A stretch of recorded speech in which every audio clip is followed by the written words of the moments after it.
The stars had never seemed so cold. Captain Elena Vasquez stood at the bridge of the UES Meridian, watching the massive alien vessel grow larger on her screen. The ship was beautiful in a terrible way. It looked like a living thing made of black metal and purple light. It was 10 times bigger than the Meridian, and it moved through space like a predator circling its prey. "They're not responding to our signals," said Lieutenant Chen from the communications station. His voice was calm, but his hands were shaking. "I've tried every frequency, every language pattern. Nothing." Elena nodded slowly. The Meridian was humanity's first interstellar colony ship.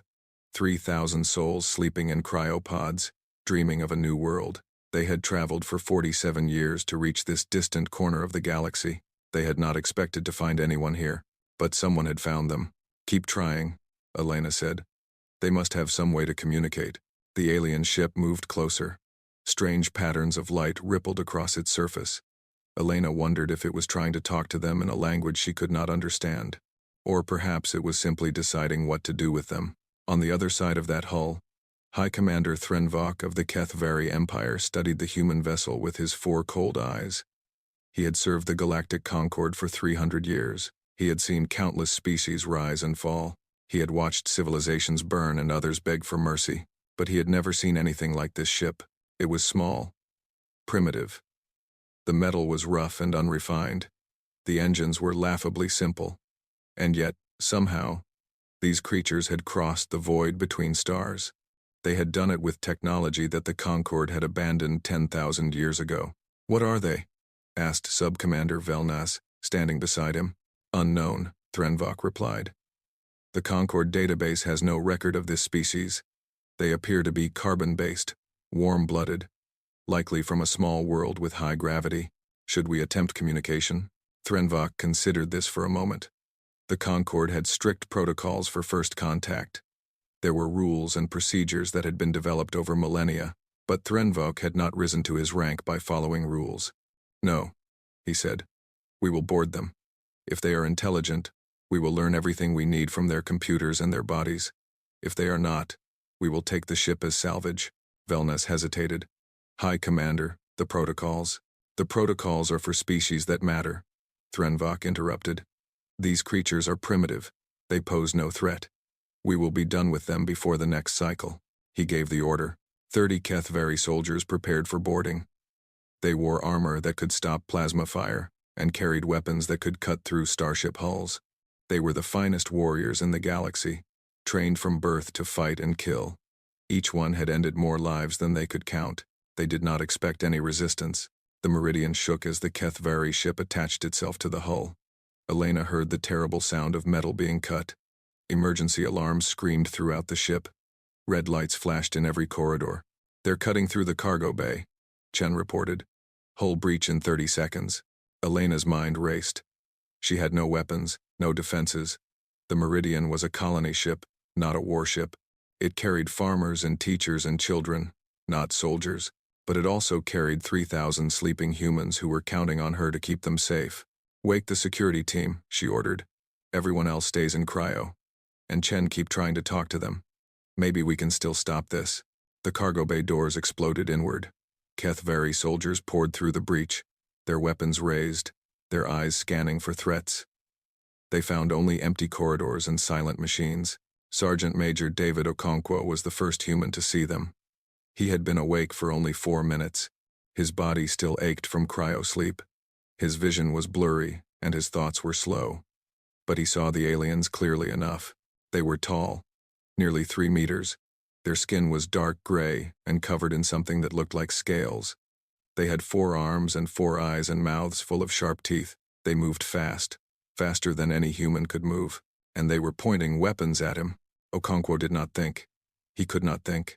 47 years of frozen sleep had left his brain foggy and confused. All he knew was that monsters had invaded his ship and his people were in danger. He raised his rifle and fired. The shot hit the lead Kethvari soldier in the chest. The alien stumbled backward, surprised. Its armor had stopped the bullet, but the impact had hurt. It snarled something in a language Okonkwo could not understand. Then everything became chaos. The Kethvari opened fire. Their weapons made no sound, but wherever they pointed, metal melted and walls exploded. Okonkwo dove behind a cargo container as 2 of his team were cut down. He heard screaming on the radio.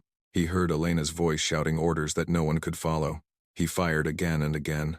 Other humans joined him, stumbling out of their cryopods with weapons they barely knew how to use. They were scared and confused and half frozen, but they fought anyway, because that was all they could do. The battle lasted 7 minutes. When it was over, 17 Kethvari soldiers lay dead on the floor of the Meridian. 43 humans had died with them. The cargo bay was filled with smoke and blood and the smell of burned metal. High Commander Threnvok stared at the reports in disbelief. 17 of his soldiers, dead, killed by primitives who should not have been able to scratch their armor. How? He demanded. How is this possible? They fought like cornered animals. Velness replied quietly. They did not stop even when they were wounded, even when they were dying. They kept fighting until they could not move. Threnvok's 4 eyes narrowed. In 300 years of war, he had never lost 17 soldiers in a single engagement. The Kethvari were feared across the galaxy. Species surrendered at the mere sight of their ships. But these humans had fought, and they had killed. On the Meridian, Elena Vasquez finally made contact. She had found the right frequency, the right pattern. Her voice reached the Kethvari bridge, and every alien on the ship heard her words. Please, she said. Please stop. We did not want this. We did not understand. We woke up and we were afraid, and we made a terrible mistake. She was crying. Tears ran down her face and her voice was breaking. But she kept talking. We are so deeply sorry.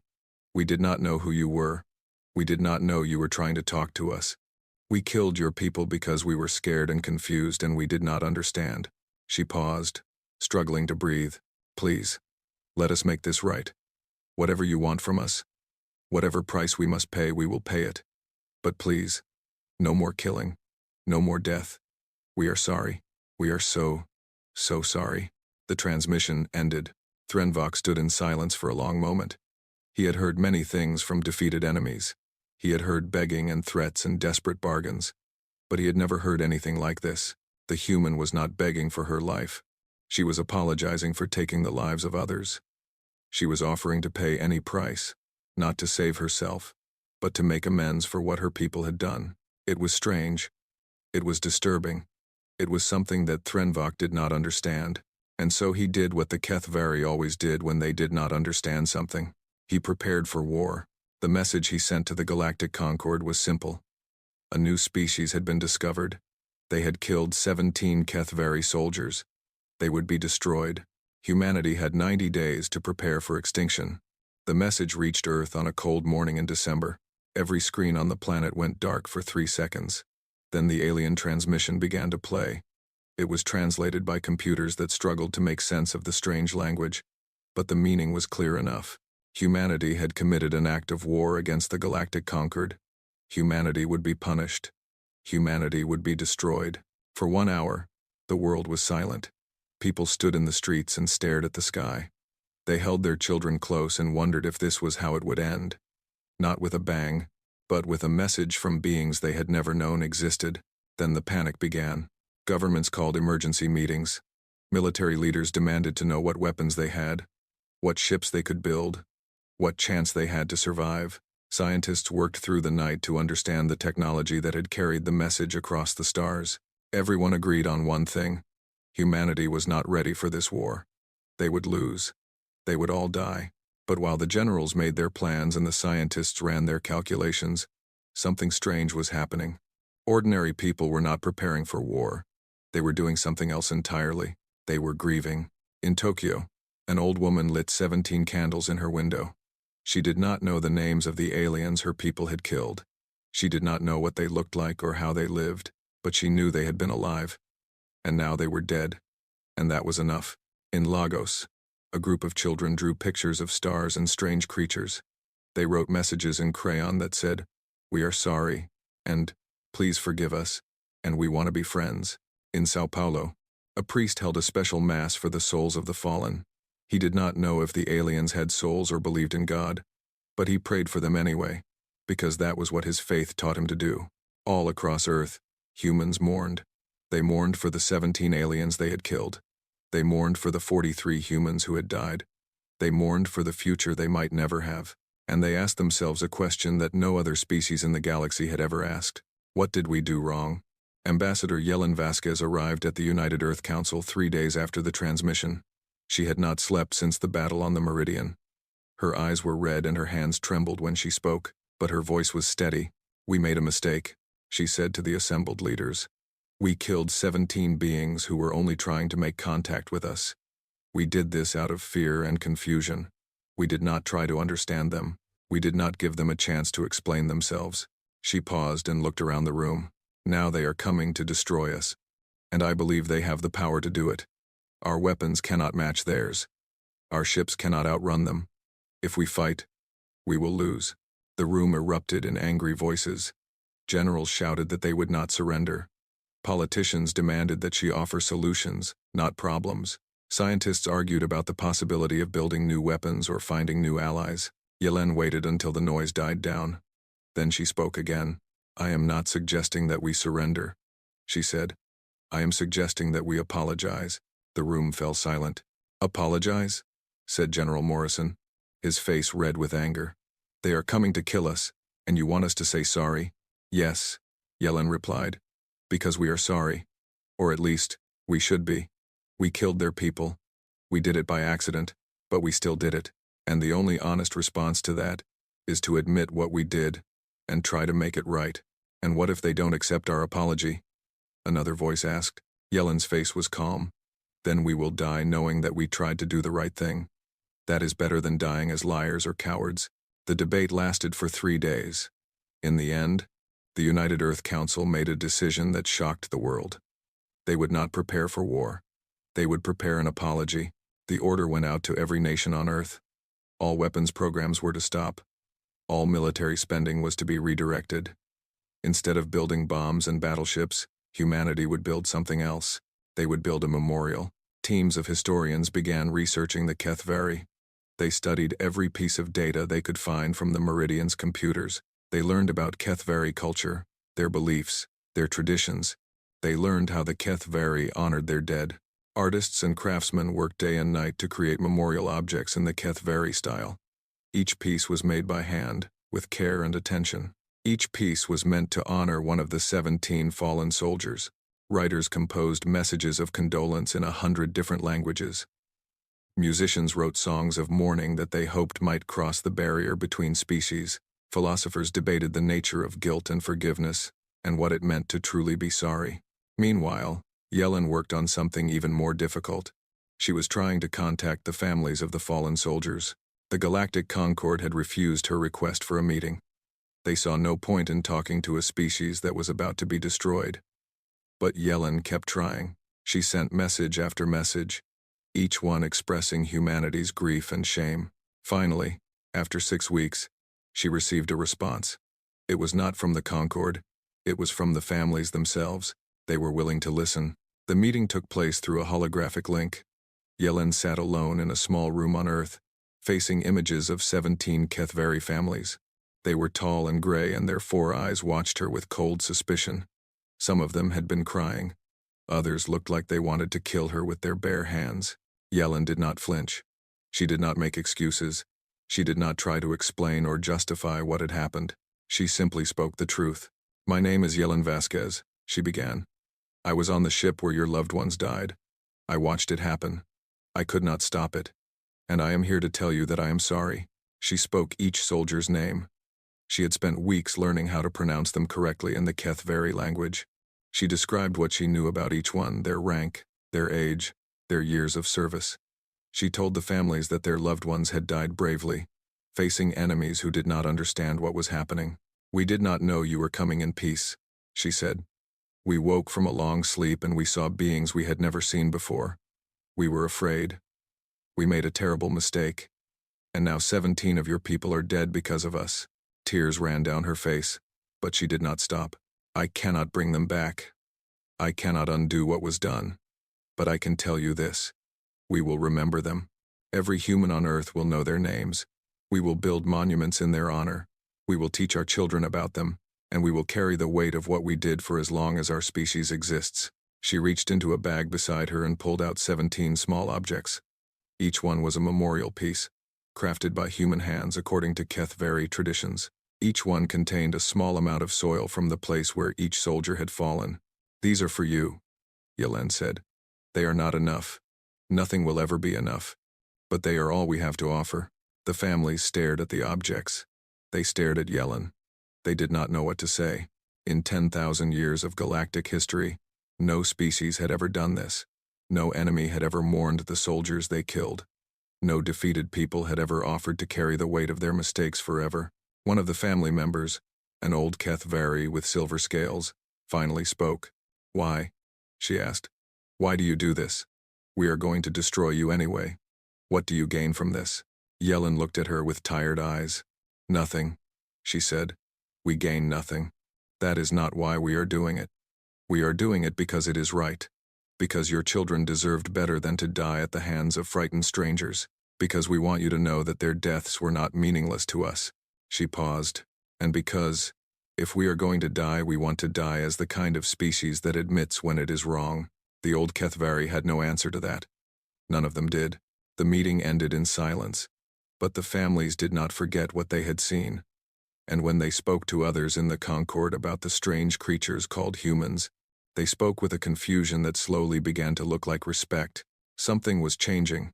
No one knew what it meant yet, but something was definitely changing. The day before the invasion, Earth fell silent. It was not a silence of fear. It was not a silence of despair. It was something else entirely, something that the Galactic Concord had never seen in all its 10,000 years of conquest and destruction. It was a silence of purpose. The ceremony began at midnight in Tokyo, where the sun first touched human land. 300 million people stood together in parks and streets and rooftops, their eyes closed, their hands folded. They did not speak. They did not move. They simply stood, remembering. As the earth turned, the silence spread westward. Beijing, Mumbai, Moscow, Cairo, Paris, London, New York. City after city joined the vigil, until 3 billion human beings were standing together in shared grief. Every screen in the galaxy was watching. High Commander Threnvok stood on the bridge of his flagship, surrounded by the largest fleet the HFY had assembled in 500 years. 2,000 warships hung in the darkness, their weapons charged, their crews ready. Behind them were transport vessels carrying enough soldiers to occupy 100 worlds. They had come to destroy humanity. They had come to punish the primitives who had dared to kill HFY soldiers. It should have been a simple operation, a small planet, a weak species, a quick victory. But now Threnvok watched the ceremony on his screen, and for the first time in 300 years of war, he felt something he did not recognize. It might have been doubt. The ceremony continued. In the center of every major city, humans had built temporary monuments. Each monument displayed the names and images of the 17 fallen HFY soldiers. Each one was surrounded by flowers and candles and small gifts left by ordinary people. Children had written letters to the dead aliens. "I am sorry you got hurt," one letter said. "I hope you are happy in heaven." Another simply said, "Please forgive us. We didn't mean to." Millions of these letters surrounded the monuments. Millions of small acts of grief from a species that had never met the beings they were mourning. Ambassador Yelen Vasquez stepped onto a stage in front of the United Nations building in New York. Behind her stood representatives from every nation on Earth. Before her was a camera that would broadcast her words to the entire galaxy. She looked tired. She had not slept in days. But when she spoke, her voice was clear and strong. "My name is Yelen Vasquez," she began. "I speak for the human race, and I am here to apologize." She took a deep breath. 89 days ago, our ship encountered beings from the Galactic Concord for the first time. It should have been a moment of joy. It should have been the beginning of a new chapter for our species. Instead, it became a tragedy. Her voice wavered slightly, but she continued. "We killed 17 of your people. Their names were Thralvan, Cormac, Selvina, Drentok, Valnis, Hethran, Belvor, Kastek, Yelmir, Torvesh, Nalkin, Gethvas, Rendel, Vorshen, Kelthus, Mosrik, and Talvin." She spoke each name slowly and carefully, giving each one the weight it deserved. "We killed them because we were afraid. We killed them because we did not understand. We killed them because, in our fear and confusion, We saw enemies where we should have seen strangers. She paused. There is no excuse for what we did. Fear is not an excuse. Confusion is not an excuse. Being primitive and ignorant is not an excuse. We took 17 lives that can never be returned. We caused 17 families to lose their loved ones. We created a wound that may never fully heal. Behind her, the representatives of Earth stood in silence. Many of them were crying. Some of them had been opposed to this ceremony. They had wanted to fight, to resist, to die with weapons in their hands. But they had been outvoted by their own people, who wanted something different. We are not asking for forgiveness, Yellen continued. We do not deserve forgiveness. We are not asking for mercy. We are not asking for anything at all. She looked directly at the camera. We are simply telling you that we are sorry. We are telling you that we understand what we did, and we accept responsibility for it, and we are telling you that, whatever happens next, we will carry the weight of these deaths forever.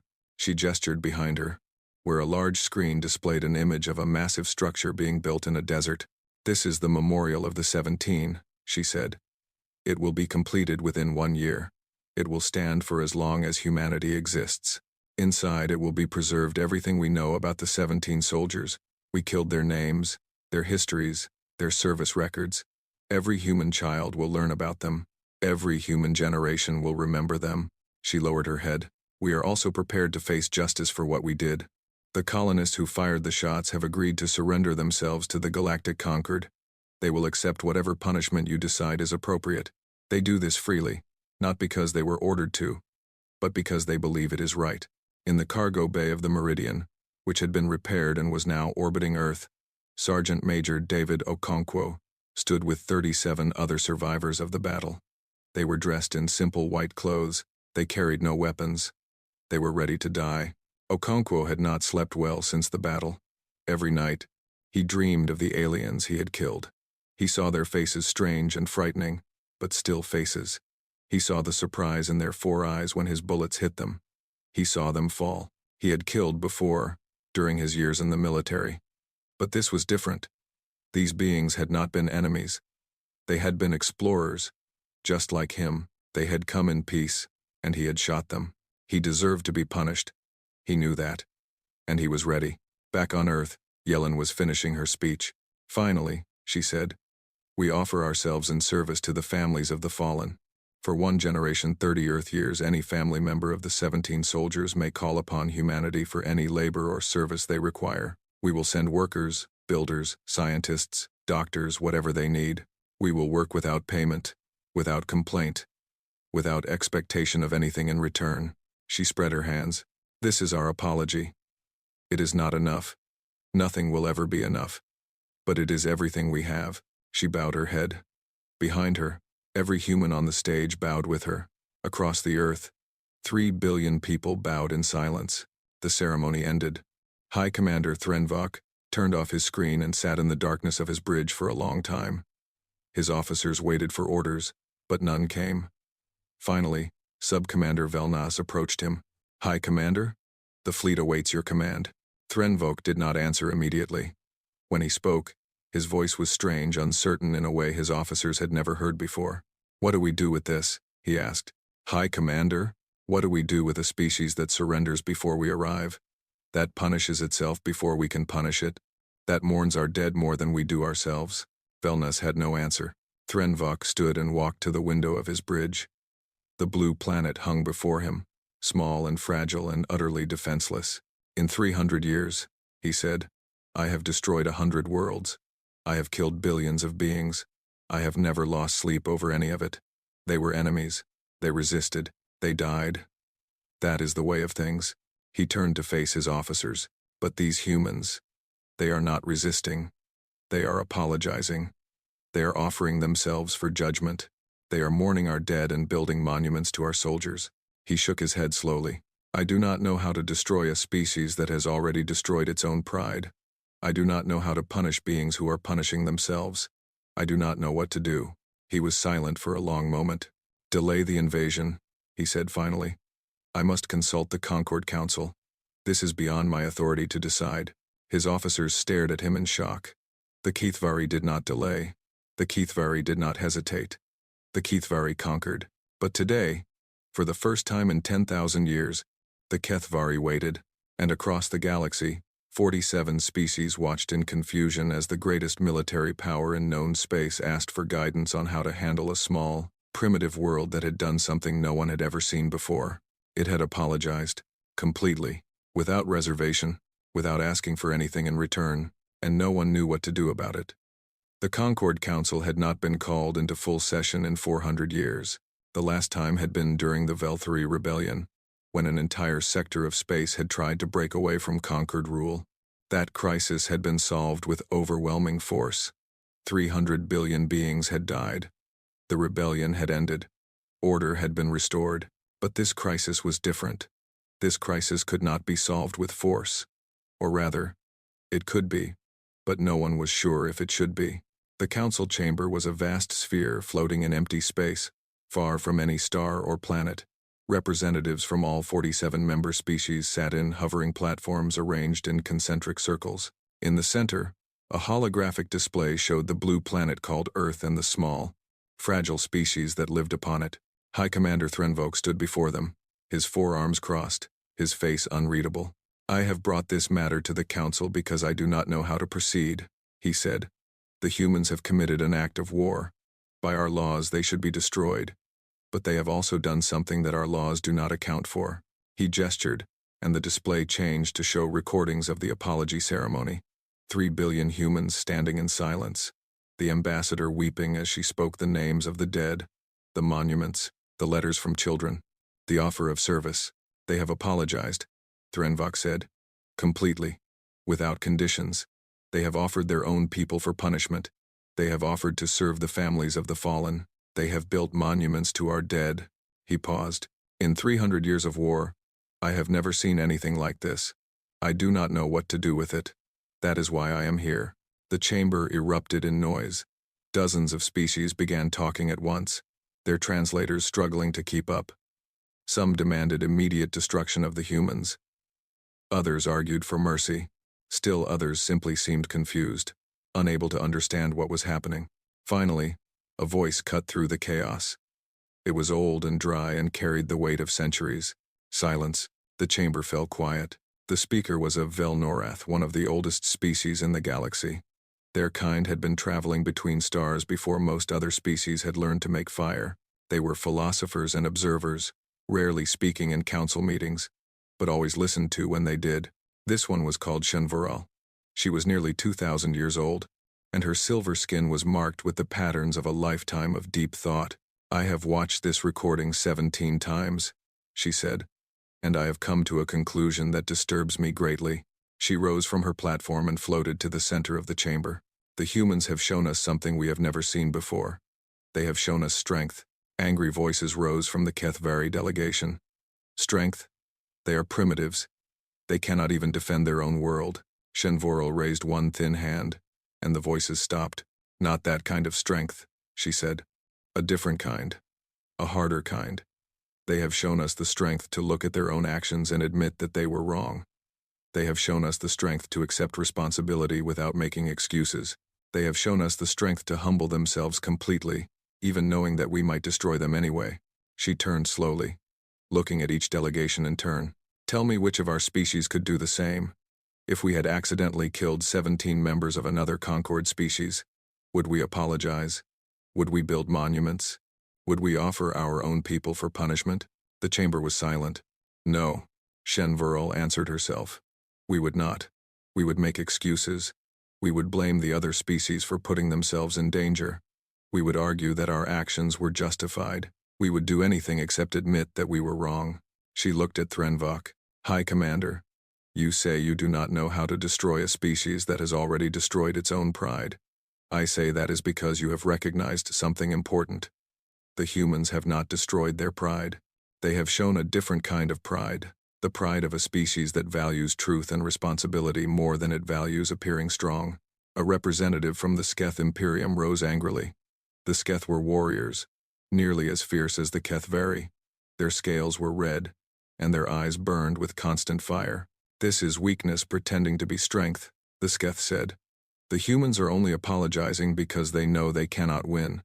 If they had the power to fight us, They would fight. This is simply surrender, with extra steps. Is it? Shenvaral replied. Then explain to me why they began their apology before they even knew the size of our fleet. Explain why they offered to surrender their soldiers for punishment before we demanded it. Explain why they built monuments and held ceremonies that took weeks to prepare, knowing that we might destroy them before they were finished. The Sketh had no answer. The humans did not apologize because they were weak, Shenvaral continued. They apologized because they believed they were wrong. That is a very different thing. Ambassador Yelena Vasquez was brought before the council 3 days later. She arrived alone, as she had requested. No guards, no weapons, no shields.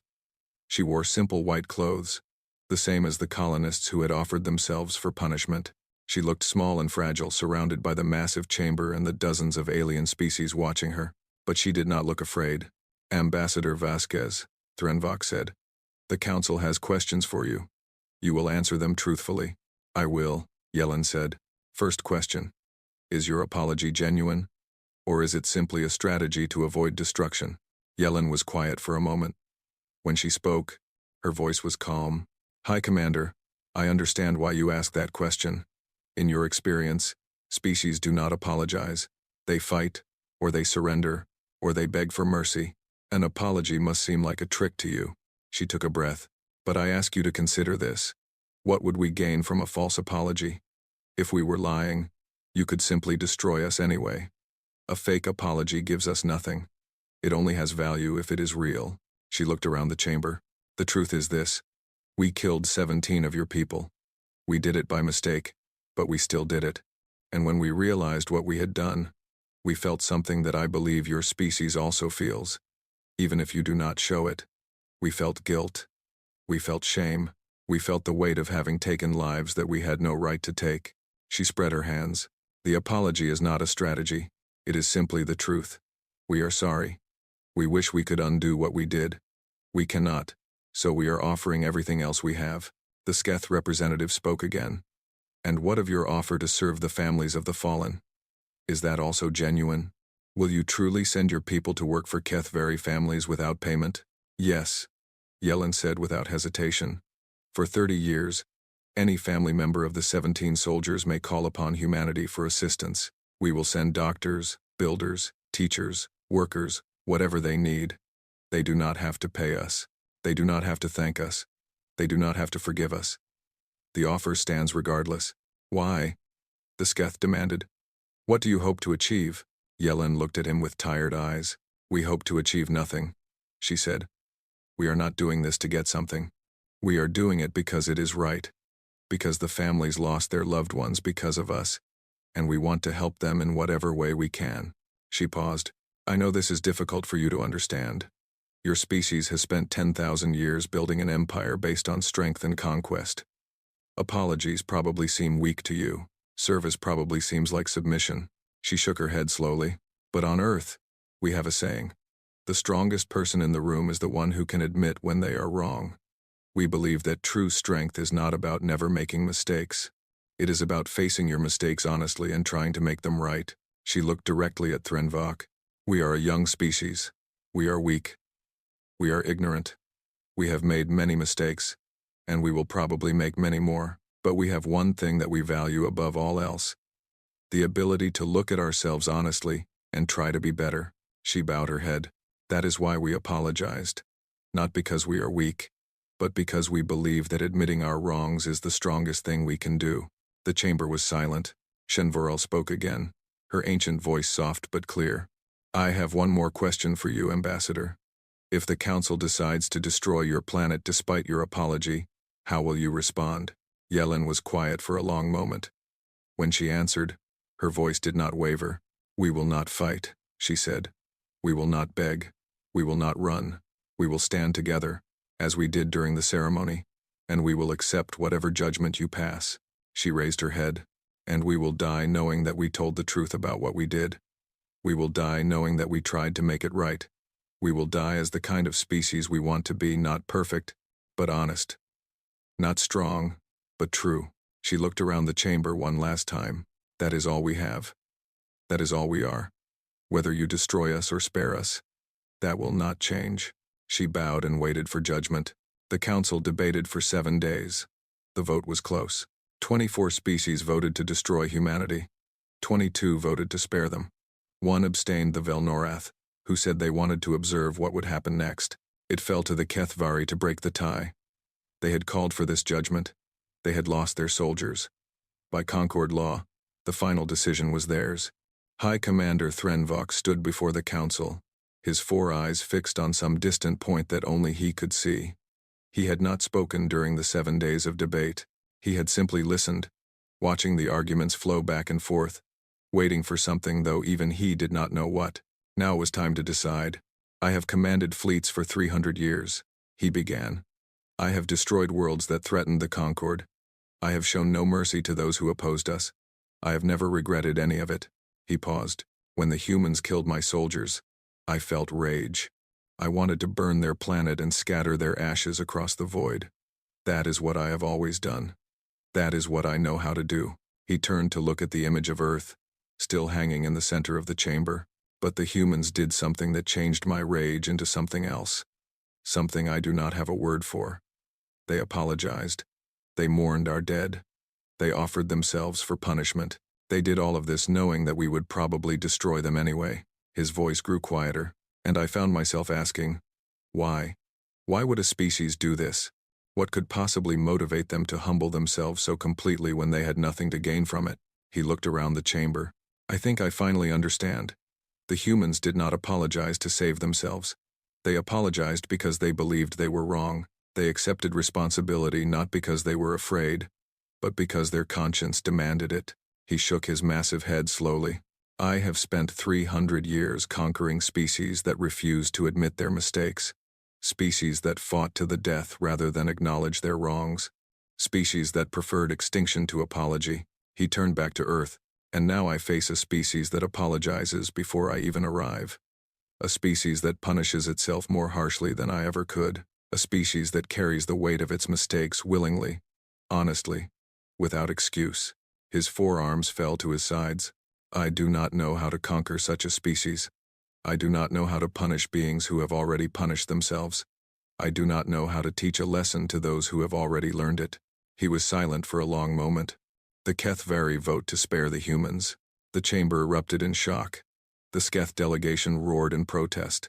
Several other species began shouting accusations of weakness, of betrayal, of corruption, but Threnvok stood unmoved, waiting for the noise to die down. This is not mercy, he said when he could be heard again. I do not feel mercy for the humans. I feel something much more complicated, something like respect, though that word does not quite fit either. He gestured, and new images appeared in the display. Charts and graphs showing military strength, population numbers, technological development. The humans are weak now, but they will not always be weak. They learn quickly, they adapt, they grow. In 1,000 years, perhaps less, they could become a major power in this galaxy. He looked at the assembled species, and when that day comes, I want them to remember what happened here.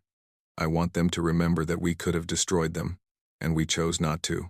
I want them to remember that their apology meant something. His eyes narrowed. Because if the humans can humble themselves so completely when they are wrong, imagine what they might be capable of when they are right. Imagine facing that determination, that willingness to bear any weight, turned against you instead of toward you. He let the thought hang in the air. I do not want the humans as enemies. Not because I fear them now, but because I fear what they might become, and I would rather have them remember us as the species that listened to their apology, than as the species that ignored it. The vote was recorded. Humanity would survive, but the story did not end there. In the years that followed, the Galactic Concord changed in ways that no one had expected. The humans kept their promise for 30 years. They sent workers and doctors and teachers to serve the families of the fallen Kethvari soldiers. They asked for nothing in return. They made no demands. They simply served. At first, the families treated them with suspicion and contempt. But slowly, grudgingly, that began to change. The human workers were diligent and kind. They learned Kethvari customs. They remembered the names of the dead. They never stopped apologizing, even when they were told it was no longer necessary. By the end of the 30 years, several of the families had come to regard their human servants as friends. Some had even begun to advocate for humanity in Concord politics. The wound had not fully healed, it never would, but it had begun to close. More importantly, the apology had started something larger. Other species in the Concord began to talk about things they had never talked about before. Old grudges, ancient wrongs, conflicts that had been buried but never resolved. If the humans can apologize, some began to say, why can we not? It was a dangerous question. It threatened the order that the Concord had maintained for 10,000 years. But it was also a question that would not go away. 50 years after the apology, the Concord Council passed a new law. It was called the Vasquez Doctrine, named after the human ambassador who had spoken so honestly before them. The law required that before any military action between Concord species, all parties must attempt restorative dialogue. Apologies must be offered where appropriate. Reparations must be considered. Only after all peaceful options had been exhausted could force be used. It was not a perfect law. It did not end all conflict. But it changed the way the Concord thought about war and peace, about guilt and responsibility, about strength and weakness. And at the center of it all was the memory of a small blue planet that had done something no one else had ever done. Humanity grew, as Threnvok had predicted. They learned from the Concord. They developed new technologies. They built new ships. Within 500 years, they had become one of the major powers in the galaxy. But they never forgot the apology. Every human child learned about the 17 soldiers who had died on the Meridian. Every human school taught the story of Ambassador Vasquez and her speech before the council. Every human generation was reminded of the weight their species carried and the responsibility that came with it. The memorial of the 17 was completed within a year of the apology, as promised. It stood in the desert for 1,000 years, a massive structure of white stone and black metal. Inside, the names and images of the fallen soldiers were preserved forever. Visitors came from across the galaxy to see it.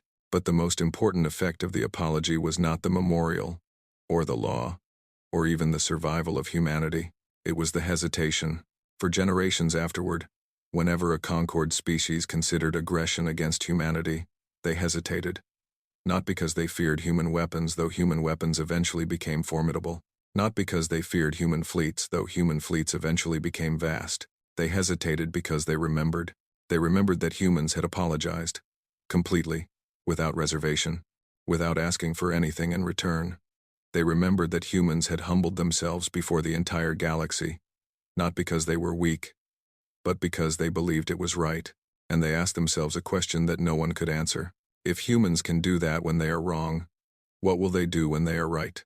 What would it be like to face an enemy who would bear any burden, accept any shame, pay any price not to win, but simply to be honest about their mistakes? What would it be like to fight a species that valued truth more than victory? No one wanted to find out. And so the apology that Captain Elena Vasquez had whispered through her tears on a damaged ship in a distant corner of the galaxy became something more than words. It became a shield more powerful than any armor. It became a weapon more frightening than any bomb. It became the thing that made every alien hesitate twice. Because in the end, the galaxy learned something about humanity that it had never expected. They learned that humans were not strong because they could not be broken. They were strong because they could break themselves and then put themselves back together again, stronger than before. They were strong because they could admit when they were wrong. And that, more than anything else, was what made them dangerous. 1,000 years after the apology, a young Kethvari soldier asked his grandfather why the Concord had never conquered Earth. The old warrior thought for a long moment before answering. Because, he said finally, you cannot defeat an enemy who has already defeated themselves, and you cannot destroy a species that is willing to destroy its own pride for the sake of truth. He looked up at the stars. The humans taught us that the strongest warriors are not those who never fall. They are those who fall, admit that they fell, and then stand up again. He shook his head slowly. That is a strength we do not know how to fight. And so we do not fight them. We never have. And if we are wise, we never will. The young soldier did not fully understand, but he remembered, and when he grew old, he told the story to his own grandchildren. And so the apology lived on, passed from generation to generation, species to species, star to star. A reminder that the most powerful thing in the universe was not a weapon or a fleet or an empire. It was simply the courage to say, I was wrong. I am sorry. Let me make it right. That was humanity's gift to the galaxy, and the galaxy never forgot it.